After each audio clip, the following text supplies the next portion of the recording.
All right, y'all, what's going on? It's Combo Breaker 99. I'm back with another post-fight analysis video. All right, y'all, back with another one of these. It's been a few weeks, I know. I've been out for a minute, which I've been back now, dropping some live streams, but wanted to come back and do this post-fight analysis for Maycee Barber versus Jessica Eye because I had some people ask me about this fight. They wanted to know my thoughts, and I gave some of my thoughts on it because I did the round by round, but some people wanted to know about the improvements that Macy's made.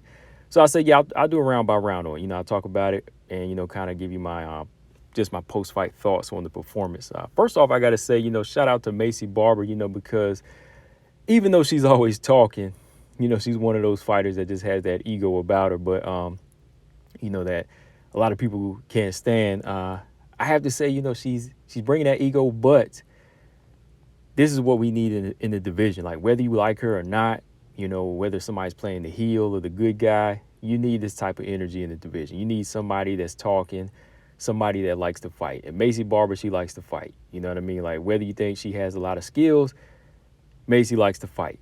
She's a 3-round fighter. She never quits. She's always moving. She's always doing something. And the one thing I always said about her is, she has these natural abilities. And when she puts that together with some technique and some skill sets, she'll be dangerous. And that's what I saw in this fight with Jessica Eye. I saw some improvements in Maycee Barber.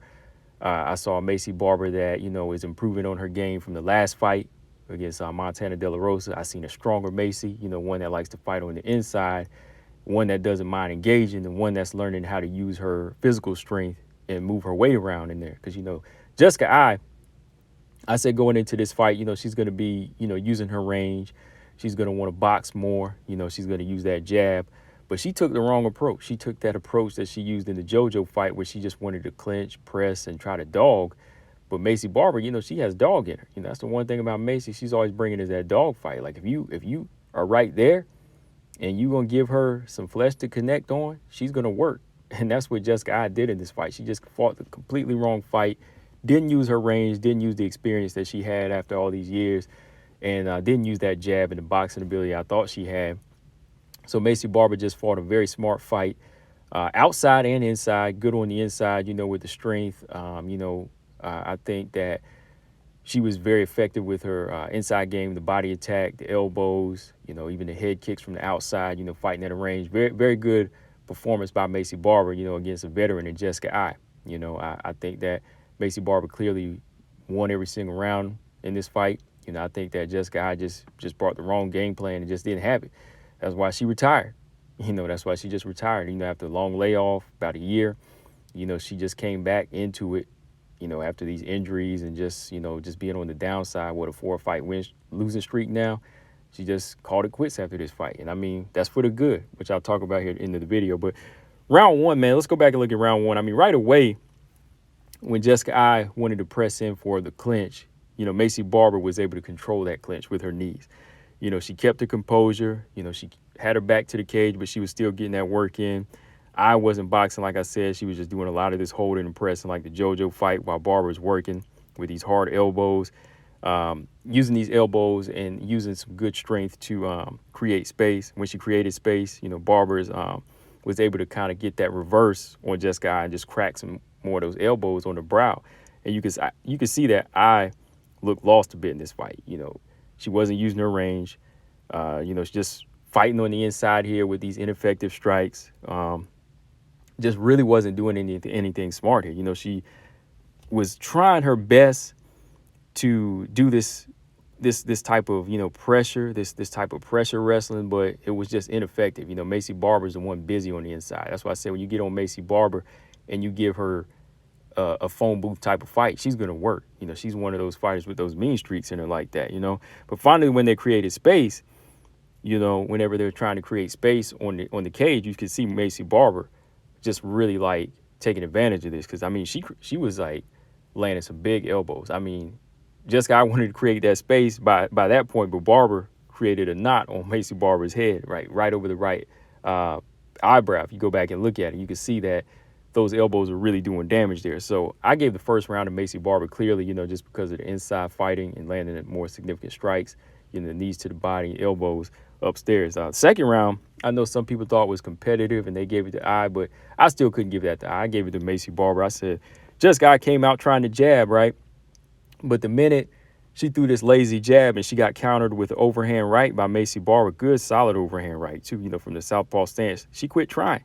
She went back to she went right back to trying to clinch. She went right back trying to clinch and push Maycee Barber to the cage, and Maycee Barber once again reversed it and just started landing more shots, landing more shots even at a range. Like when they created space, Maycee Barber's landing these shots. But then she gets this takedown with I guess 2 minutes of control, but it wasn't really much going on here. I mean, the only thing I learned from that takedown was that Maycee Barber still needs work off of her back. She's still not the sharpest off of her back here, but Jessica was just really trying to smother and just neutralize, get her in this partial half guard and try to hand fight at the same time. So it was a lot going on that I still think Maycee Barber needs to work on the ground.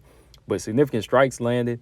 I still had to give that to Maycee Barber, and just, the better half of the first half of the second round was Maycee Barber. She had more effective work. I just couldn't give this second round to off this takedown, because there was a part of it when I said, hey, referee needs to stand him back up. You know what I mean? So that was another round I had to give to Maycee Barber clearly. The last round, Barber, again, fighting at a range, very smart. She was less shadow boxing here. She was connecting more with her head kicks, and that's what I liked about her. She seemed more explosive here, more flexible, like she was at strawweight, less plodding. Like last few fights, Maycee Barber, I'd say back in what was that last fight against Roxanne, even against Alexa Grasso, she looked a little bit heavier and like she was plodding more. She was kind of a plodder then, taking her time and just throwing the same clubbing shots and just looking a little bit slower. But here, she's like bouncing around on her feet, using angles. She's fighting on the outside. She's landing head kicks. She's, just bouncing in and out and striking nicely at a range. She's winning that battle here too. So I didn't have anything to offer. And then she hurt a few times with some right hands and some more head kicks too. So I thought she was about to get the finish. But I just think overall, Maycee Barber, she put on a very much improved performance over a veteran, and it was clearly 30-27 to me. And second round, like I said, that wasn't enough to win for Jessica I gave this a shutout for Maycee Barber. So from here, Jessica she calls it quits. She says she's been fighting for a long time. She wants to do something different, wants to see the world. She wants to go to WWE. She wants to do some other things, right? And I think that's with a lot of fighters now. It's kind of a bug that's hitting a lot of these ladies that are getting up in their 30s now, their mid 30s, when they're not seeing the results that they wanted. And like I said, there just comes a point when you have to let reality sink in and say, okay, well, if I'm not improving as a fighter, why am I sticking around? Just to take punishment? Hell, I could make more money by going this route, right? So for Jessica she says she wants to go to WWE or something like that. I mean, she's not really that popular like that, but maybe she could go do something else like AEW or bare knuckle boxing. I don't know, but like bare knuckle boxing, that's more punishment, right? So forget that. But if she wants to do something else like that, or go see the world and do something else, I say do that, because she hasn't scored a win in almost 2-3 years since Viviana Araujo, 4-fight losing streak now. There's got to be something else for her. So yeah, like her, Joanna, when they're not getting to the level they want to reach no more, it's time to go. It's time to go. So it's wise for fighters like her, Roxanne, even JoJo, she's out of the rankings now. It'd be wise for her to, call it a day, especially when, she seems to be more dedicated to being a wife and a mother now. There's so many things that they should be doing now, because they really weren't putting that blood into the flyweight division now, like you see fighters like Maycee Barber are, right? So yeah, good for her. She put the gloves down in the she left the gloves in the cage. It's time to go. Maycee Barber, she's moving on from here, already, feeling herself now, talking about eventually, when she gets sharper, she can expose the holes in Valentina. And I'm kind of like, oh man, like she's talking about holes that's been exposed throughout fights with Valentina. I mean, I won't even say one bad fight, one competitive fight against Tyler Santos, and everybody says she's exposed. I'm like, no, Tyler just had the goods to get it to that point where she did. But Macy's got a lot to work on before she can even, think of being a danger to Valentina Shevchenko. And that's just real talk. I mean, Macy, we got to see her in there with fighters like Jennifer Maia first, Andrea Lee, Vivian Araujo first.